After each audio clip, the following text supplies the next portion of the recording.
5월 가정의 달이죠. 오늘은 주일로는 어린이 주일이고요. 또 다음 주일은 어버이 주일이고 또 내일은 또 어린이날이죠. 그리고 목요일은 어버이날.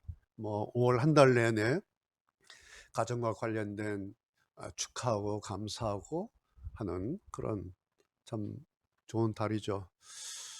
가정의 달 될 때마다 이 땅의 모든 부모님들 생각하게 되고 또 우리 자녀들을 생각하게 되고 가정들을 다시 이렇게 생각하게 됩니다. 여러분, 우리 세상의 모든 부모님들 공통된 마음이 뭐겠습니까? 내 자식 잘 됐으면 좋겠다. 내 자녀들은 나처럼 고생하지 않고 행복하게 그렇게 좀 살았으면 좋겠다. 그게 이 땅의 모든 부모님들 마음 아니겠습니까? 저도 마찬가지입니다. 여러분 드라마 폭삭 속았수다 보셨나요? 예. 우리나라 사람들뿐만 아니라 전 세계 시청자들을 울린 그런 드라마였죠. 왜냐고 하니까 전 세계 모든 사람들이 공통 키워드가 가족이죠. 그렇죠? 가족. 그냥 가족 이야기가 나오면 사람들은 아무런 감정 없이 그냥 넘어가는 사람 없어요.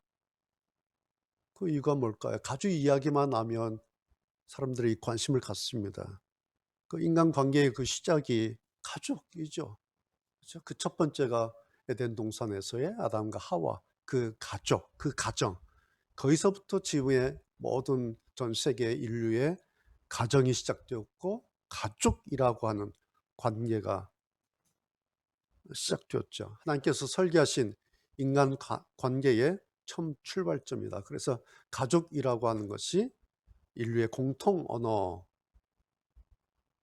되는 거죠. 그리고 그 가족의 울타리가 집이다라는 건데요. 지금 영상 그 폭삭 속았수다 영상을 하나 좀 보고 하겠습니다. 물론 이게 이제 유튜브로 송출할 수 없어서 유튜브로는 나가지 않을 겁니다. 여러분 양해해 주시고요. 저작권 때문에 그냥 현장에서만 잠깐 보도록 하겠습니다. 이제 가나? 너 집으로 가나? 예, 이제 가요. 저희 집으로 가요. 그야 가라 그동안 진짜 가라 원래 가라게 진짜로 진짜 말 말라 다 떠들어야 하는 거 아니다 감사했습니다. 울보만 짐 싸라 감사했습니다, 어르신. 강생이들이나 깨우라 고치먹지 다 못 먹는다 잔치날 도색이는 잡아야지. 짐은 왜? 매울 거면 길지란 말죠. 시집살이 쇠빵살이 막 길기도 길었죠. 기지? 이제 너 집 가라, 너 집.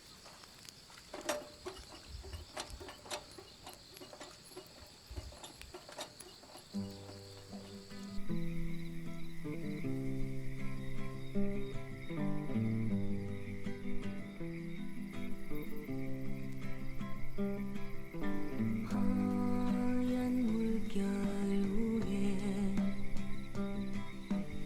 빨갛게 비추는 6살 때부터 그렇게 혼자 이 집에 왔다며. 눈만 뜨면 고개 넘어오고 또 넘어오고. 우리 가고 있네 따뜻한 문 곁에서 우리는 살고 있고 또 혼자 쟤 넘어왔어. 아이고 세상에.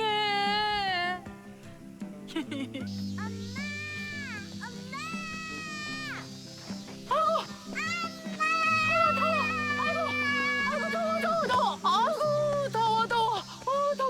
엄마 이거 내가 만졌어. 잘했지? 아이고 이뻐라. 아이고 더워. 잘했어. 잘했어. 내 새끼. 엄마 나 맥주. 아이고 나 새끼 추운데 했는데 어떻게 또 고개를 넘었죠? 100점 100점. 아이고 잘했네. 아이고 잘했네 나 새끼.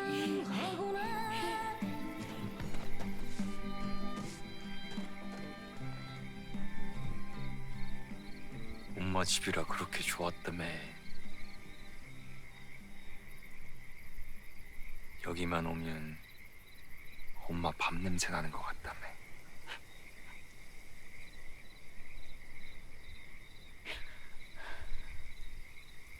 어머니가 이 집 사려고 맨날 전복하셨다며. 월세 아니고? 샀다고. 원래 땅 주인이 부산 사람인데 쥐도 관리하기 힘들고. 전세도 아니고? 우리 집이야.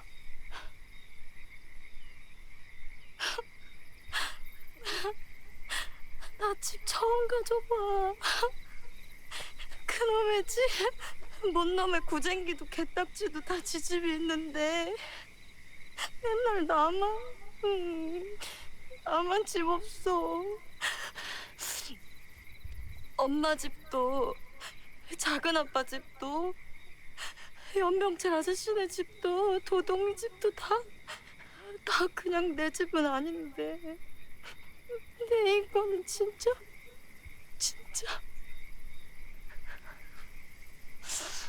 좋아? 응 좋아. 나 너무 좋아.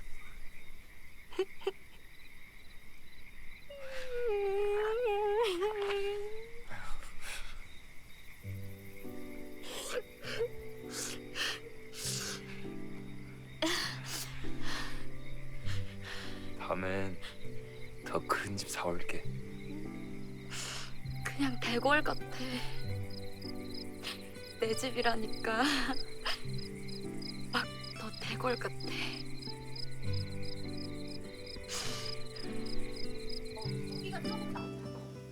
뭐든 기어코 키워내는 여름. 제가 이 영상 보여드리려고 한 장면이 뭐냐니까 오늘 5월 가정의 달이잖아요. 가정에 대한 이야기도 있고 그다음에 그 연기인데 그 행복해하는 아이유, 그 애순이죠. 그러니까 연기하는 행복해하는 그 모습 한번 보고 싶어서 올 한 달 또 우리에게 이런 행복할 수 있는 기회가 있었으면 좋겠다. 그다음 우리가 행복할 때 어떻게 행복하고 무엇 때문에 행복하고 얼마만큼 행복할 수 있을까 그런 거 한번 생각해 봤으면 좋겠다. 그런 생각 때문에 잠시 영상 봤는데 한번 더 보려고 했는데 이제 영상 통해서 보신 분들 좀 이렇게 못 보시니까 요거 한 번만 지금 요걸로 마치겠습니다. 그래서 5월 가정의 달에 이렇게 한 번씩이라도 이런 표정, 행복한 표정 지을 수 있으면 참 좋겠다. 그런 생각이 듭니다. 왜냐하면 오늘 우리 사회가 우리 주변이 너무 힘들고 그렇죠?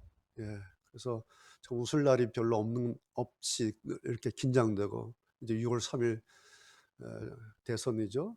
까지 또 얼마나 또 우리가 또 긴장하게 되고 막 피곤하고 여러 가지 힘든 그런 시즌으로 이제 들어간 건데 그럼에도 불구하고 또 그 사이에서 중간중간 또 이렇게 행복할 수 있는 그런 일은 또 우리에게 어떻게 없을까 그런 마음 듭니다. 오늘 말씀이 여호수아 이제 13장까지 왔는데요. 이스라엘 지난 7년 가나안 전쟁 했죠. 그리고 12장 지난주 12장에서 일단 7년 전쟁이 끝납니다. 지난주에 말씀드린 것처럼 지난 7년이 얼마나 힘들고 얼마나 이들에게 고단한 그런 시간이었겠는가. 그렇지 않습니까? 예, 점령은 하고 점점 가나안 쪽으로 넘어가서 땅은 넓어지는 것 같은데 그런데 평화가 아니고 쉼이 아니에요. 계속해서 전투를 해야 되고 전쟁을 해야 되고 얼마나 고단한 그런 시간이었겠는가. 그래서 지난주에 제가 말씀을 드리면서 아마 그들이 중간중간 그러지 않았을까. 야, 우리가 이러려고 40년 광야로 온 거냐. 아니, 이게 우리가 40년 꿈꿔왔던 가나안의 그 꿈이었는가 하면서 별의별 생각을 하면서 그 7년의 고단한 시간들을 보내지 않았을까. 이제 그러고 왔는데 3년, 4년, 5년, 6년 차 계속 가고 있지 않습니까? 더 이상 뒤로 물러날 데도 없어요. 돌아갈 수도 없어요. 그렇죠? 자, 약속을 받은 겁니다. 하나님께서 가나안 땅 주겠다고 약속하셨고 약속을 받았습니다. 그러니까 포기할 수도 없어요. 그런데 그래서 앞으로 가고 있습니다. 가나안 내륙으로 점점 들어가고 있습니다. 그런데 이 전쟁이 언제 끝나나 기약도 없습니다. 그러면서 지냈던 시간들이 7년이었다라는 것입니다. 7년 지내면서 야, 이만큼 이제 자리 잡고 살자. 그것이 7년 전쟁을 끝내고 이제 땅들을 각 지파마다 분배하는 작업입니다. 7년 전쟁으로 이제 가나안에서 지역을 점령했죠. 그것을 이제 12개 지파로 나눠서 쪼개서 이 할당을 합니다. 하면 표를 한번 보실까요? 12지파, 이스라엘 12지파 한번 보시죠. 예. 야곱의 아내들이죠. 아이들의 뭐 생모인데요. 레아, 빌하, 실바, 라헬. 첫 번째 결혼했던 첫 번째 아내가 레아죠. 그런데 사실 야곱은 라헬을 사랑했지 않습니까? 동생. 근데 언니부터 이제 결혼해서 아들을 낳고 딸을 낳습니다. 루벤, 시몬, 레위, 이사갈, 스불론, 그리고 고명딸 디나를 낳죠. 그리고 뭐 빌하를 통해서 실바를 통해서 라헬을 통해서 12명 자녀를 낳습니다.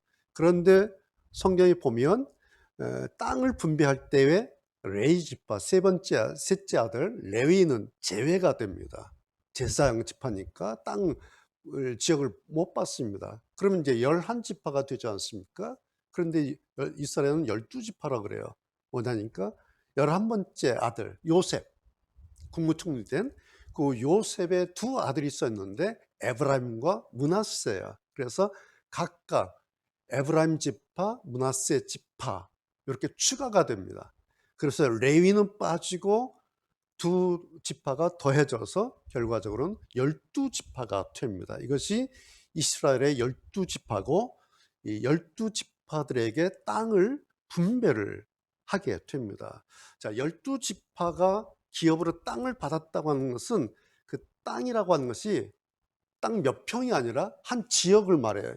우리로 말하면 경기도, 그 다음에 강원도는 누구, 충청도는 누구, 이렇게 지역을 뚝뚝뚝뚝 떼주는 그것이 이제 12개로 나누어서 할당을 해서 나눠주는 것이 이제 12지파가 받은 그 땅 분배의 그 지역이 앞으로 되는 거죠. 그러면 레위 지파는 어떻게 되는가? 레위 지파는 제사장 지파죠. 제사. 그래서 각 모든 지파들이 이제 제사를 지내게 되지 않겠습니까? 그러니까 레위 지파는 12지파에 다 흩어져요. 모든 지파에 다 흩어져서 각 지파들이 절기를 지내고 제사를 지낼 때 레위 지파 이 사람들이 거기서 제사를 책임지고 지내게 됩니다.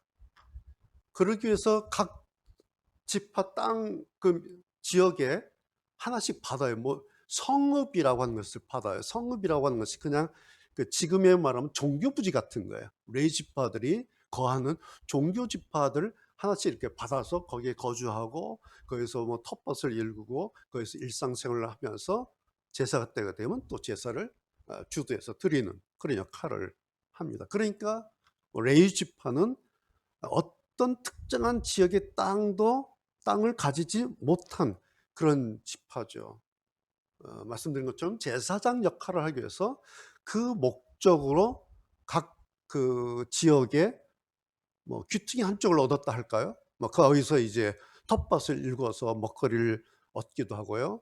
때로는 제사 지내고 난 그 번제물, 그 화제, 고기 그것을 양식으로 얻어서 가져가서 먹기도 하고 또 백성들이 이제 가져오는 11조 물품으로 또 일상 생활을 꾸렸습니다. 이것이 이제 당시 이스라엘 12지파의 상황이었고 그 가운데 레위 지파가 감당했던 그런 특성입니다.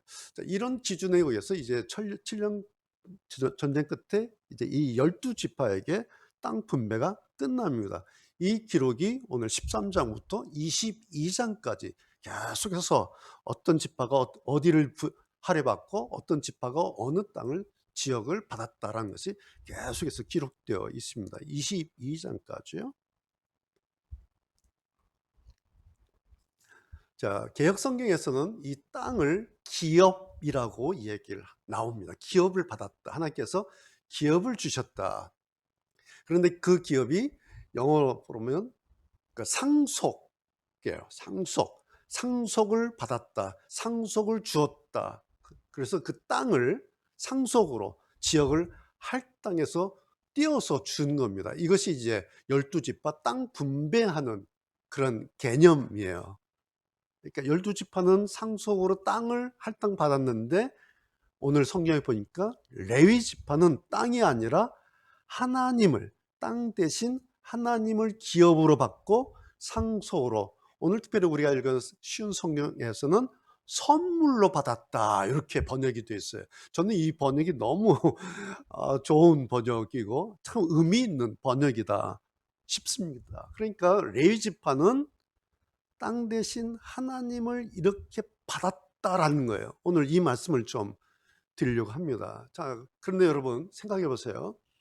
하나님을 선물로 받았다, 기업으로 받았다, 유산으로 받았다 라고 할 때에 그러면 레위 지파 하나만, 이 사람들만, 레위 지파만 하나님을 선물로 받은 건가요? 그래서 나머지 12지파는 하나님 선물이라는 기업이 없었을까요? 다시 말씀드려서 다른 지파는 하나님을 유산으로 받지 못했다라는 그런 의미인가요? 요거예요. 다른 12지파. 12지파는 땅만 받고 하나님은 받지 못했다. 그런데 레위 지파는 땅 받지 못했는데 하나님을 받았다. 그래서 결국 다른 12지파는 하나님은 받지 못한 거다. 이런 이야기 같이 들리십니까? 그럴까요? 그렇다면 다른 12지파를 볼 때 하나님을 받지 못했다 하면은, 하나님을 선물로 기업으로 받지 못했다면 뭐하러 다른 지파, 모든 지파들에게 하나님을 믿어라, 하나님을 예배하라, 하나님께 제사 지내라 그러셨겠습니까? 그렇죠? 여러분, 출애굽 목적이 뭐죠? 하나님의 백성들로 하여금, 이스라엘 민족으로 백성들로 하여금 하나님을 예배하고 하나님께 제사하고 하나님 절대 신앙을 가지고 살라, 그거죠. 그것을 위해서 40년 광야 지내온 거죠. 그래도 오늘 성경 보면 레위 지파한테만 하나님을 선물로 주시고 나머지 지파는 땅만 받고 떨어져라, 너희들은 땅만 받고 끝이야, 이런 말씀이겠습니까? 땅이냐 하나님이냐 둘 중 하나 골라라, 여러분, 이런 거겠습니까? 그렇게 생각이 든다면 그것은 하나님을 아직 잘 모르는 그런 생각이죠. 여러분, 성경을 모르면요, 그냥 문자적으로 읽으면서 땅 아니면 하나님이구나, 둘 중 하나를 고르는 거구나 이렇게 돼요. 그러면 생각하죠. 땅 고를까 하나님 고를까? 성경은 그런 것이 아니죠. 자, 생각해 보세요. 자, 그 다음에 이스라엘 12지파 어떻게 됐을까요? 이 사람들도 땅도 받고 하나님도 믿는 사람들이에요. 그 사람들이 유대 민족이고 히브리 민족이고 이스라엘 사람들이에요. 기업으로 땅 받았어요? 그렇다고 하나님 뗀 게 아니에요. 여전히 여호와 신앙 가지고 살았어요. 그러니까 레위 지파만 하나님의 선물로 유산으로 상속받은 게 아니에요. 하나님을. 다른 모든 지파들 역시 기업, 땅도 받고 그리고 하나님을 신앙하며 살았습니다. 자, 그럼 이게 무슨 뜻일까요? 12지파 사람들은 큰 땅에서 넓은 지역에 정착해서 거기서 경제 활동하면서 살았어요. 그리고 제사 지내고 하나님 신앙 가지고 거기서 살았어요. 레위지파 사람들은 그 지역 안에 있는 성읍, 그 종교 부지에 그렇게 거하면서 제사와 관련된 그를 일하면서 먹고 살았다는 거죠. 그러니까 공히 12지파나 레위지파나 모두가 다 이스라엘 백성으로, 하나님 백성으로 하나님의 신앙을 가지고, 그래서 때가 되면 제사 지내고 때가 되면 절기를 지키면서 여호와를 신앙하며 그렇게 살았다라는 거예요. 다만 그 제사에 진행하는 것을, 제사를 담당하는 그 일을 레위지파 제사장이 특별히 맡아서 주관했을 뿐이다라는 거죠. 그랬던 그들 레위지파 사람들에게, 그들에게는 특별히 여호와 하나님 당신 스스로를 내가 너희의 선물이 되겠다, 내가 너희의 기업이 되겠다라고 하신 말씀이죠. 여러분 무슨 뜻이겠습니까? 여호와 하나님 당신은 세상의 다른 어떤 것과 특별히 구별된다는 거예요. 아주 특별한 기업과도 같은 분이다 라는 그런 의미죠. 그래서 그 하나님을 레위지파에게는 땅 상속분 대신에 하나님 선물로 대신 구별해서 주겠다 라는 것입니다. 그래서 그 중요한 여호와 하나님에게로 다가오는 방식, 그것이 제사라는 것이고, 그것을 책임져야 될 그 사람들이 레위지파 사람들, 그들에게 위임을 맡기신 거죠. 그렇게 해서 하나님의 중요성과 하나님의 거룩하심을 차별해서 인식하라 라고 한 것을 이스라엘 땅을 분배하면서 이스라엘 백성들에게 하나님께서 가르치신 것이다 라는 겁니다.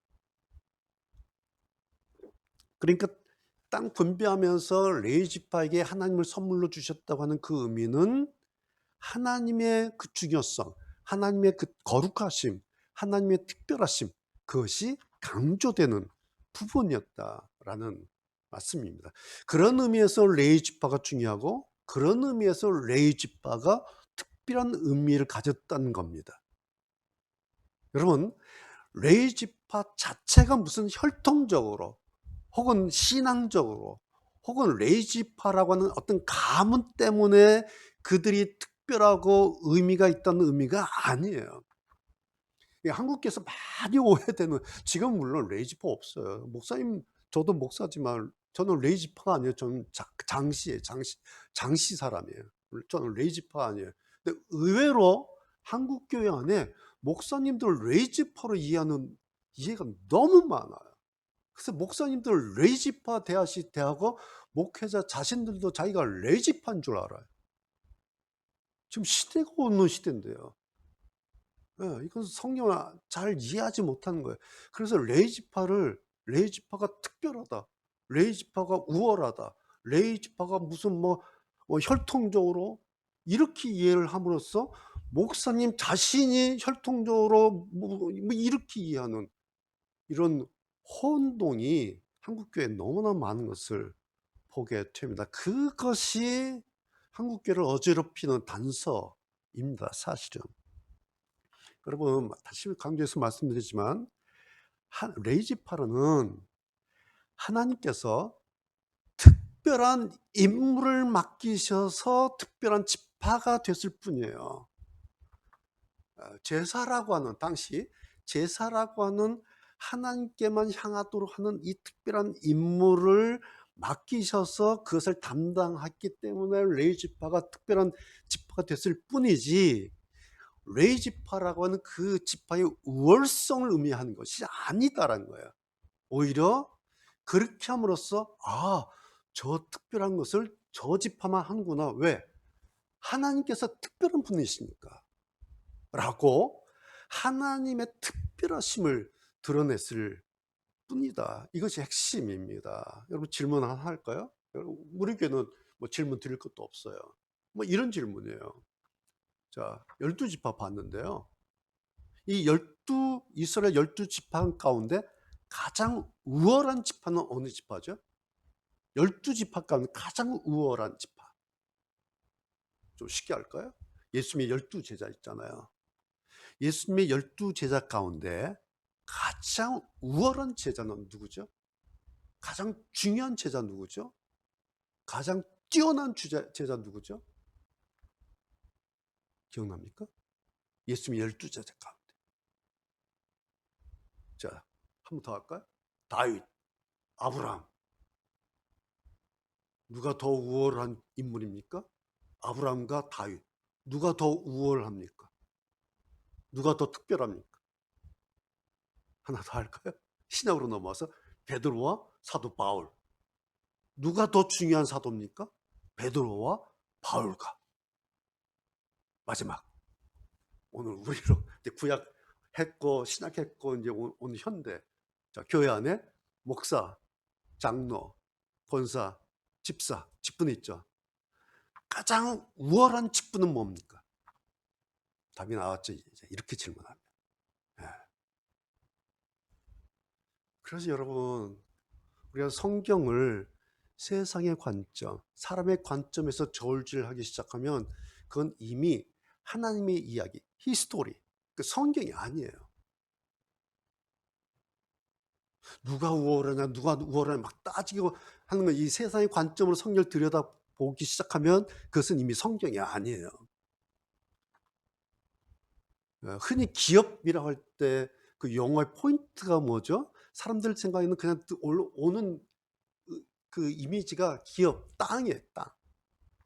그런데 오늘 성경은 그보다 더 복된 기업이 여호와 나다, 하나님 자신이다라고 말씀하고 있는 것이 핵심이에요. 이게 하나님을 선물로 상속을 받은 거고, 이 하나님을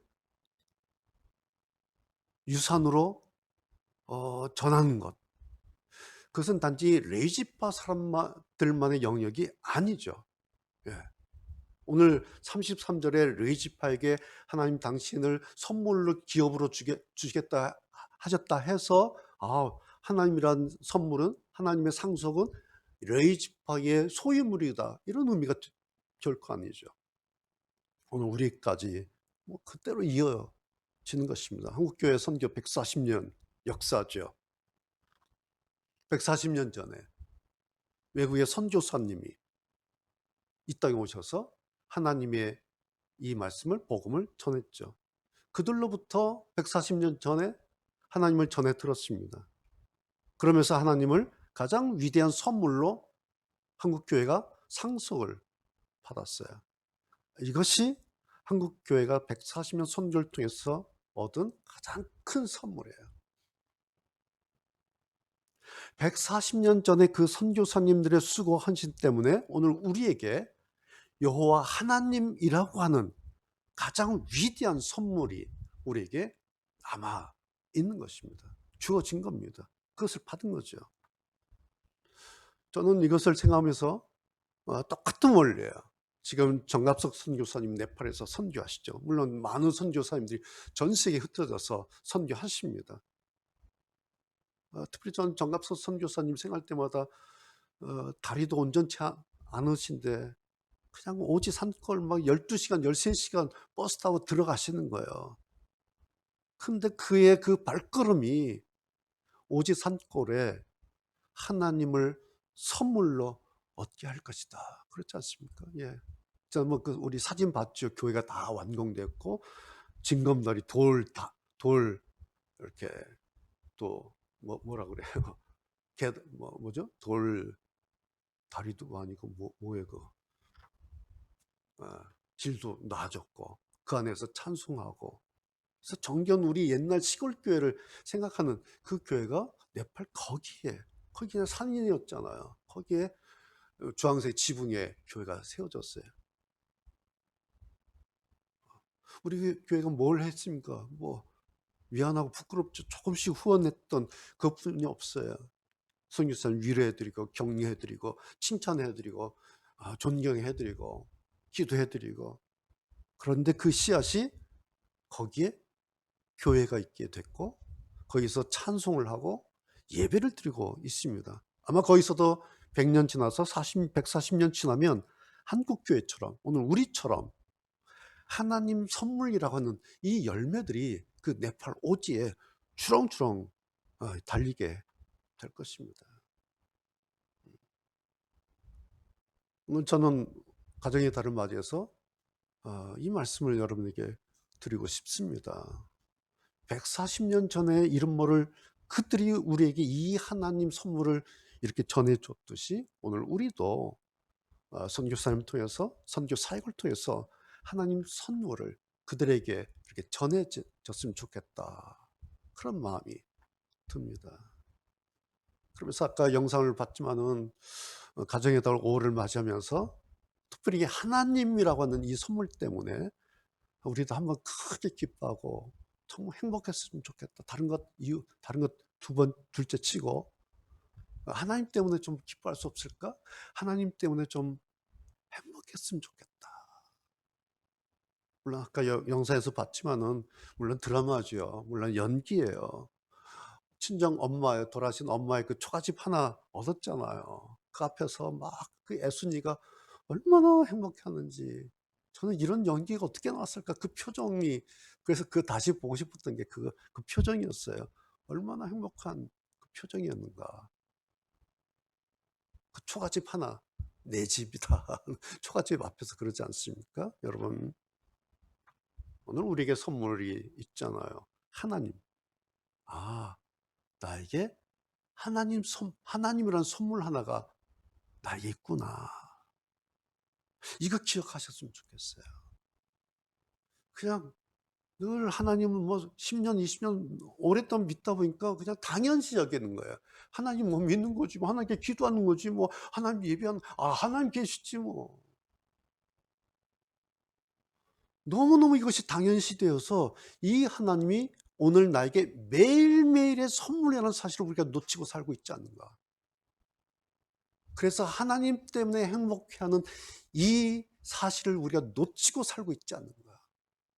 여러분, 솔직하게 하나님 때문에 행복했던 적이 기억나십니까?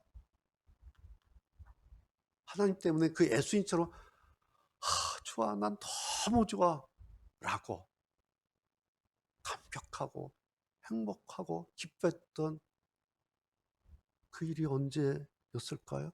5월에 한번 그런 일들이, 그런 시간들이 여러분의 저에게 있으면 좋겠습니다. 예수님처럼 그렇게 행복해하고 좋아하고 행복한 미소, 그냥 하늘 향해서 하나님, 그래서 좋아했으면 얼마나 좋을까. 여러분, 5월이 그냥 가정의 달이라서 어린이날이고 어버이날이고 그래서가 아니라 나에게, 우리에게, 우리 가정에 하나님 선물을 이렇게 주셨구나.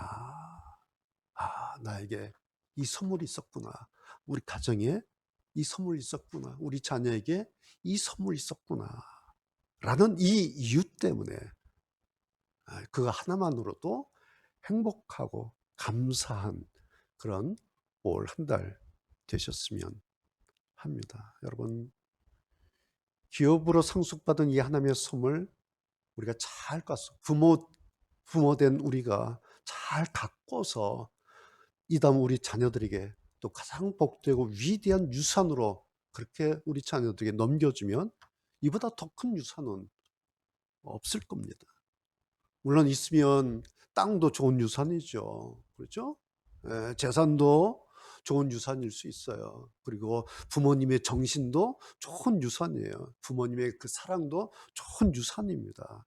그 가운데 가장 위대한 유산은 7년 전쟁 끝에 40년 거친 광야의 폭풍 모래 끝에 얻은 하나님이라고 하는 상속분, 하나님 선물, 하나님 유산.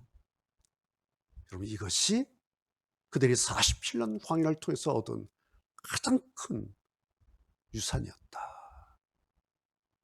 이 유산을 내가 들여다보면서 감사하고 우리 자녀들에게 이 유산을 넘겨주는 그런 부모, 그런 자녀, 그런 우리 가정, 5월 가정의 달 됐으면 좋겠습니다. 아무쪼록 5월 가정의 달 한 달, 이 한 달을 우리가 지내면서 이 하나님의 선물을, 하나님의 유산을 서로 주고받는 이것을 서로 선물하는 그런 가정의 달 됐으면 좋겠다. 그런 마음으로 오늘 이 말씀 드립니다. 기도하시겠습니다.